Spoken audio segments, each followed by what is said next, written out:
पुण्यात्माओं, या भूल पड़ गई, हम भूल गए विधान को परमात्मा के।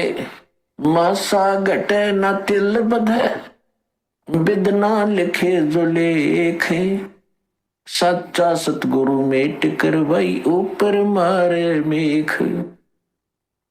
जब तक हम परम संत की शरण में परमेश्वर की रजा ग्रहण नहीं करते, तब तक हम केवल अपना किया कर्म ही प्राप्त करते हैं। उसके अंदर एक नए पैसे का कोई भी परिवर्तन नहीं हो सकता। यदि कोई 2 नंबर का पैसा इकट्ठा करके धनी बनना चाहता है, पुण्यात्माओं, समय आने पर उसके लिए बहुत बुरी बनेगी। बहुत से प्रमाण हमारे पास हैं, और प्रत्येक व्यक्ति जब इस ज्ञान को सुनता है, उसको अपने किए कर्म का आभास भी होता है। और जब उसको पता चलेगा कि सचमुच ये कर्म ठीक नहीं है, तो त्याग भी देगा। जब तक उसको ये पता ही नहीं लगेगा कि मैं जो कर्म कर रहा हूं ये सचमुच बुरा है, क्योंकि हम जिस क्षेत्र में रहते हैं वह सभी वही क्रियाएं कर रहे होते हैं, तो हम निश्चिंत हो जाते हैं, सभी कर रहे हैं, नो प्रॉब्लम। लेकिन भाई अपराधों से लाख कर लियो, सबको प्रॉब्लम होगी। तो जैसे एक व्यक्ति जब इस ज्ञान से परिचित हुआ, ज्ञान से भी तभी परिचित हुआ जब उसका सर्वनाश हो लिया। वैसे तो हम भगवान को एक सेकेंडरी थिंग मानते हैं, देख लेंगे टाइम मिला तक भी मत्था टेक आवांगे, किसी गुरु जी के पास चले जावांगे, बाकी समय अपना धन कमावांगे। और वो भी उसके लिए वरदान होता है जब उसके ऊपर ऐसा कहर टूट जाए, भगवान की याद आ जाए। एक व्यक्ति बता रहा था कि मैं घना निकम्मा आदमी था। अब पता चला कि मैं निकम्मा था। जब तक मैं घना अच्छा मान रहा था अपने आप को। मेरी एक टेप रिकॉर्डर की दुकान थी, रिपेयर एंड सेल की। उस समय ये सोनी की कैसेट चली थी, बहुत पुरानी बात है, और वो बहुत कॉस्टली होती थी, 30-30, 35-35 रुपए की आती थी। और मैं वो डुप्लीकेट तैयार करता था एज इट इज, जो मुझे इंक्लूडिंग रिफल और उसका कवर 2 रुपए की पड़ती थी, मैं 32 रुपए लेता था। तो भोली आत्मा 35 की बजाय 32 में मेरे पास लेने आते थे, और फिर वो कुछ दिनों में खराब हो जाती। तो मैं कहता भी देख ले कंपनी की है, मैं क्या करूं, तेरे टेप में गड़बड़ होगी। बहुत से पैसे इकट्ठे किए, इकलौता पुत्र था, सोचा था बच्चे को घना धनी बनाकर मरूंगा, इसको सारी सुख दूंगा। वो बच्चा ही बीमार हो गया, लड़का इकलौता पुत्र था। आसपास के डॉक्टरों को दिखाया, इलाज शुरू हो गया। इसके पैरेलल झाड़े झपटने वालों के पास भी, और अपनी जो पूर्व पूजा करते थे उनके परंपरागत पूजाएं थी, वहां भी सब क्रियाएं करवाई। ऑल इन वेन, सब असफल रही, और पैसा बाढ़ की तरह भुन रहा था।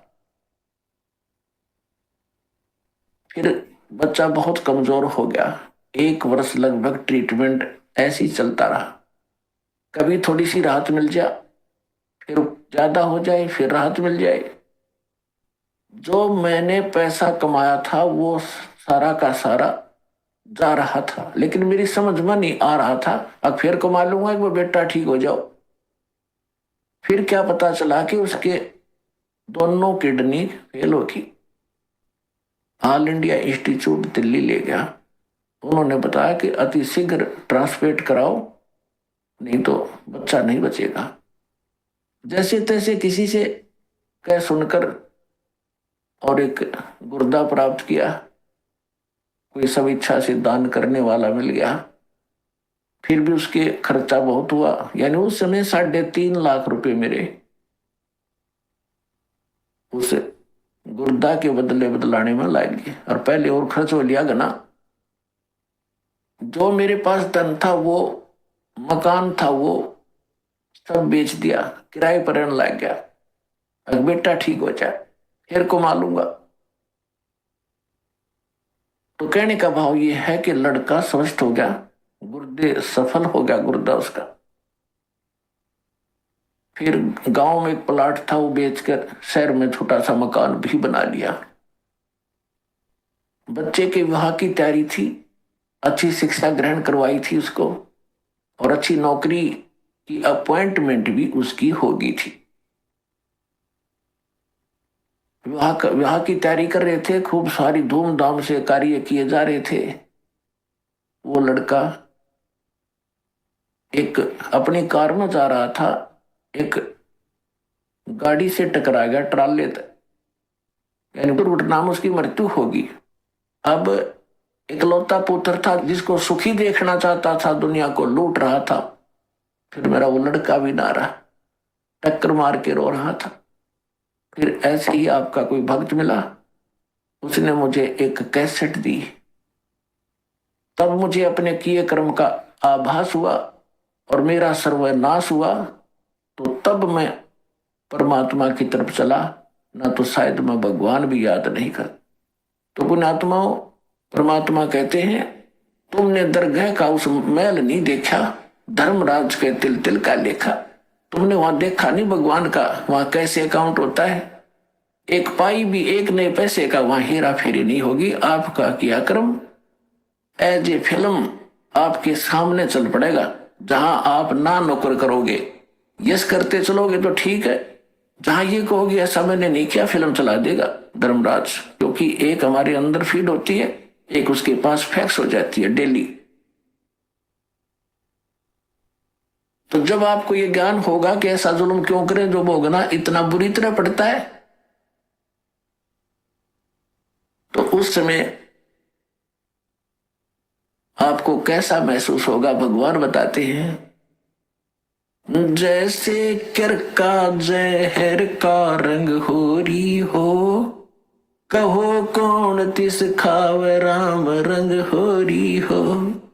यदि आप होली यानी होली मनाना चाहते हो, खुशी मनाना चाहते हो, तो परमात्मा के इस राम नाम की होली में आप समावेश कर लो। इसमें ये राम नाम की होली में आप अपना पार्ट कर लो, हिस्सा कर लो, यानी पूर्ण संत को गुरु बना लो।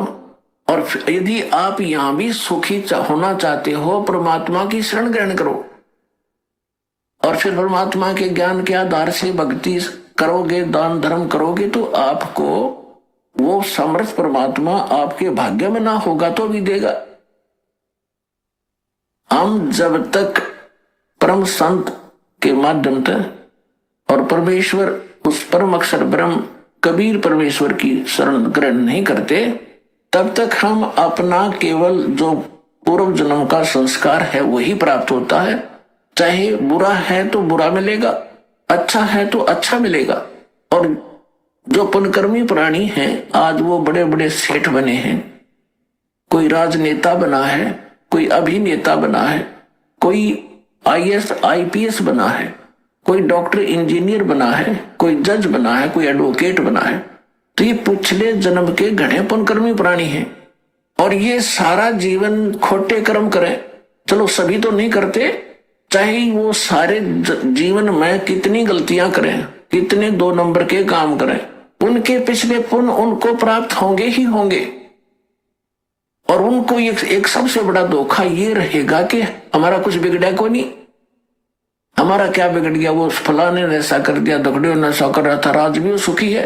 तो उनके साथ साथ और भी उसी आग में गिरते चले जाएंगे। लेकिन जब हम परमात्मा के विधान से परिचित होंगे कि जब तक आपके पुण्य चलते हैं, आप चाहे डाके मारो, चाहे हत्याएं करो, चाहे बकरे मारो, मांस खाओ, शराब पियो, झूठ बोलो, और चाहे 2 नंबर के काम खूब करो, आपके पूर्व जन्म के पुण्य आपको मिलते रहेंगे। और जिस समय वो पुण्य क्षीण हो जाएंगे, फिर पाप का दौर शुरू होगा। फिर देखना क्या कहर टूटेगा उस घर के, उस प्राणी के ऊपर। यदि वो मनुष्य जीवन भी ठीक ठाक निकल गया तो घने पुण्य थे उसके, लेकिन पापों का ढेर उससे घना है। अभी वो नेक्स्ट जीवन में भक्तिहीन प्राणी कुत्ते की योनि में जागा। और फिर उसके सिर में कीड़े पड़ेंगे, वह कोई ट्रीटमेंट करनी आ नहीं पाओगा उसको। तो पुण्यात्माओं, ये कोई डूम बाट के गीत नहीं है कि वैसे ही आपके सामने बेतुकी बकवाद की जा रही है। परमात्मा का वो गूढ़ रहस्य और यथार्थ विधान आपके रूबरू किया जा रहा है, जो खुद भगवान ने बताया और जिनको परमात्मा मिले उन महापुरुषों ने बताया। और ये दास केवल एक टेप रिकॉर्डर का काम कर रहा है, उनके बताए ज्ञान को एज इट इज आपके सामने बोल रहा है। अब परमात्मा बताते हैं, कबीर लूट सको तो लूटियो, राम नाम की लूट, पीछे फिर पछताओगे, भाई प्राण जहांगे छूटे। वो पृथ्वीपति चकवे गए, जिनके चक्कर चलंत, रावण सरीखे कौन गिने, भाई ऐसे गए अनंत। राम रटत दारिद्र भलो, टूटी घर की छान, वो कंचन मैल किस काम के, जा भक्ति नहीं भगवान। राम रटत कोड़ी भलो, चू चू पड़े जो चामे, वो सुंदर दे किस काम की, जा मुख नाही नाम।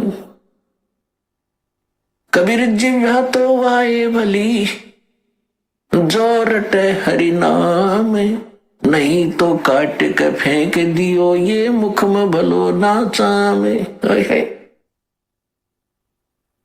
पुण्यात्माओं, जिव्या कितनी काम की चीज है, हर प्रकार के टेस्ट बता देती है, खाने में सहयोग देती है, परमात्मा का गुणगान करती है। यदि हम इसका यथार्थ यूज नहीं करते, सही प्रयोग नहीं कर रहे हैं, जैसे सारा दिन झूठ बोले, पेट के लिए अटपट करते हैं, किसी का गलत गवाही देकर उसको सजा प्राप्त करवा देते हैं अपनी इस जुबान से, तो ये जुबान आपके लिए सबसे बड़ी दुश्मन सिद्ध होगी और अगले जन्म में आपको पशु योनि में भेज दिया जाएगा। जुबान होगी लेकिन इसको आप बोल नहीं सकोगे। तो परमात्मा कहते हैं, यदि भक्ति नहीं करते हो, परमात्मा की गुणगान नहीं करते हो, इसके अतिरिक्त आप केवल रोजी रोटी या किसी अन्य को सताने के लिए जिह्वा का प्रयोग करते हो। कबीर साहब कहते हैं, हितै पराई आत्मा जीभ बांध तलवार। एक तगड़ा व्यक्ति एक कमजोर व्यक्ति को ऐसा वचन बोल देता जुबान से, अब उसकी पार तो बसाए नहीं, क्योंकि वो हर तरह से सब उसे तगड़ा है, बलशाली भी है, वैसे भी राज में पहुंच है, तो वो व्यक्ति उसको प्रति उत्तर ना दे करके बैठ कर रोता है अपने घर पे, उसकी आत्मा दुख पाती है।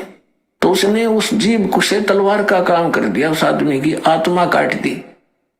उसका उसके बैड काउंट में लिखिएगी, बेशक वो गरीब ना बोल सकता, परमात्मा सारी सुनता है। कहते चिट्टी पायल बाजा पैर, साहिब सुनता है सब लय। तो इस प्रकार हम इन सभी क्रियाओं से जो परिचित होंगे, उसके विषय में बताया है कि फिर हम ये गलतियां नहीं करेंगे और हम केवल भक्ति करेंगे। अब जैसे आपने सुना था कि जैसे कर का जहर का रंग होरी हो, कहो कौन तिस खाव राम रंग होरी हो। अब जैसे जरा सा भी कोई पाप आप करोगे, आपको ऐसा लगेगा जैसे ये विष का कण है। जब आपको ये पता है कि ये वस्तु जो पदार्थ यहां पर गिरा है ये विष है, और उसका एक कण भी पड़ा हो, और विष के अवगुण से आप परिचित है, उसकी हानि से परिचित है, उसका एक कण किरका कहीं गिरा हो, क्या आप उठाकर जीभ को लगाओगे? उसको उठाकर ऐसे स्थान पर दबाओगे किसी और के भी हाथ ना लग जा, और अपने हाथ में भी 6 बार साबुन से धोओगे। तब आपको जब ये ज्ञान होगा कि आप जो क्रियाएं कर रहे हो, एक परमात्मा की भक्ति ना करके 2 नंबर के काम करते हो, मांस खाते हो, शराब पीते हो, हुक्का पीते हो, या और कोई दुराचार करते हो, आपको वो विष का कण दिखाई देगा।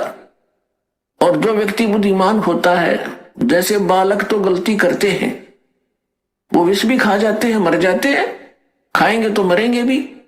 और जब वो बच्चे बुद्धिमान होते हैं, कुछ सियाने होते हैं, फिर उनको पता चल जाता है कि ये सर्प है, ये बिजली है, ये विष है, और पहले वो उन्हीं को पकड़ लेता और मर जाता है।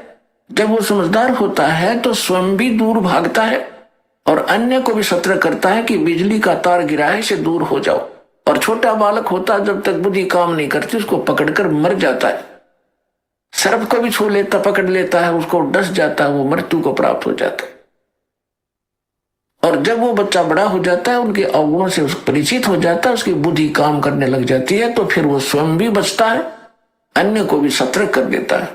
ही किसी प्रकार ये समाज सारा बालक बुद्धि का है। जब तक ये तत्व ज्ञान से परिचित नहीं है, परमात्मा के विधान से परिचित नहीं, तो सभी विष खा रहे हैं, सर्प की पूंछ पकड़ रहे हैं और बिजली के तारों को हाथ लगा रहे और मर रहे हैं।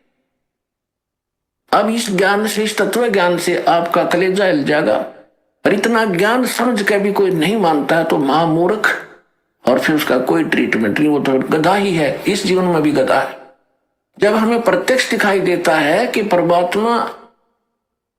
परमात्मा हमारे साथ हो जाएगा, तो हमें कोई दुख नहीं रहे। राजा भी भगवान की खोज में फिरता है, कोई संतों से मिलता है, कोई जंतर मंत्र कराता है। राजा से बड़े तो आप नहीं हो सकती प्रजा, ना सुखी हो सकती जैसा तुम मानते हो।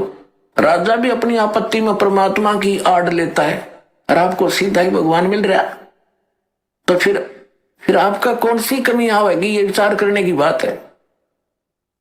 पहले तो दास आपको परमात्मा के विधान और इस ज्ञान से इतना परिपूर्ण कर देगा कि आपके हृदय में ये पक्की बात समा जाएगी कि कबीर इज गॉड, और ये रियलिटी है, वास्तविकता भी है। और फिर ये ऐसा प्रमाणित कर दूंगा कि ये भक्ति है, ये विधि है भक्ति की, और विधि नहीं है। आप बुद्धिमान हो, हमारे पास सदग्रंथ है, प्रमाण है, जिन महापुरुषों ने ये मंत्र जाप किया उनका उद्धार हुआ, वो मोक्ष हुआ, हम भी मानते हैं ये मुक्ति प्राप्त हुई इनकी। उनके अतिरिक्त कोई मोक्ष प्राप्त प्राणी नहीं है। चाहे वो सिद्धि कितनी ही कर गया हो, चाहे वो कितने चमत्कार दिखाकर मर गया हो, लेकिन वो मोक्ष प्राप्त नहीं है। तो फिर कौन सी समस्या रहेगी? फिर मूर्खता की। जान बूझ साची तजय और करे झूठ तेने, ताकि संगत है प्रभु, फिर सोपन में बिना दे। जो इतना ज्ञान समझकर फिर गलतियों पे गलती करता है तो बुद्धिमान व्यक्ति नहीं है, वो तो जानबूझकर बकवाद कर रहा है। अब परमात्मा क्या बताते हैं? राम नाम रटते रहो, राम नाम रटते रहो, जब तक घट में प्राणे, कब हो तो दीन दयाल के हे बनक पड़ेगी कान। अब परमात्मा की भक्ति में आगे बढ़ने के कुछ फार्मूले हैं जिससे आप स्थिर रहोगे। इन फार्मूलों को, इन पॉइंट्स को आपने याद रखना पड़ेगा। जैसे कुछ भक्त आते हैं, कुछ ऐसे भक्त होते हैं जो सब जगह थक लेते हैं, झाड़ फूक करवा के, मंत्र जंतर जप के, गुरु बना के, और जब वो यहां आते हैं चाहे कितना भयंकर दुख हो उनके ऊपर, परमात्मा तुरंत ठीक कर देता है। अब उनकी तो फिर परमात्मा की रजा होगी, उन कोई और ठिकाना नहीं रहा, भगवान से अतिरिक्त कोई जगह दिखाई नहीं देती। मालिक को सब पता है, अंतर्यामी है वो परमात्मा। वो दूर तक जानता है कि आने वाली आत्मा क्या उद्देश्य लेकर इस दरबार में आई है, उसी तरह से उसका उपचार होता है। तो ऐसे आते हैं उनको तुरंत। देखो, दास तो एक पीएन है उस कबीर भगवान का, चपड़ासी हो। आपकी अर्जी दास के पास आती है, दास उस परम पिता की टेबल पर रख देता है। अब उसने यस और नो उस कबीर भगवान ने करनी है, और यहाँ सेकंडों में होती है। यहाँ कोई कार्यालय नहीं है, वो साइन होगा फिर वापस आओगी। सेकंड्स के भी कुछ क्षणों में वो सब अर्जी परमात्मा फैसला करता है। तो जो भी आता है जैसी उसकी अंतःकरण की भावना होती है, दास आपकी अर्जी दास के पास, दास की परमात्मा के पास, तो फिर करना उस मालिक ने है। तो कुछ ऐसे आते हैं उनको तुरंत राहत मिलती है। मालिक को पता कि अब ये कहीं नहीं जाएंगे मेरे बच्चे, सब जगह थक लिए धक्के खा के। कुछ ऐसे आते हैं हमारे भक्त कहते हैं चलो वहां जाते ठीक हो जाओगे, चलो वहां जाते ठीक हो जाओगे। अब वो आ जाते हैं, दुखी दिन तो आना ही होता है, लेकिन वो जैसे कुछ और रखते हैं कि ठीक है चलते हैं, ठीक हो गया तो ठीक है, नहीं तो नहीं। तो ऐसे नहीं बनती बात है। तो इसलिए दास सबसे पहले आपसे कहता है कि किसी को भी आप प्रेरित करो, अच्छी बात है, क्योंकि भूले को राह दिखाना एक परम कर्तव्य बनता है सभ्य नागरिक का। तो ये सब भूले पड़े हैं, लेकिन उनको पहले ज्ञान समझाओ, उनको पुस्तक दो ज्ञान गंगा।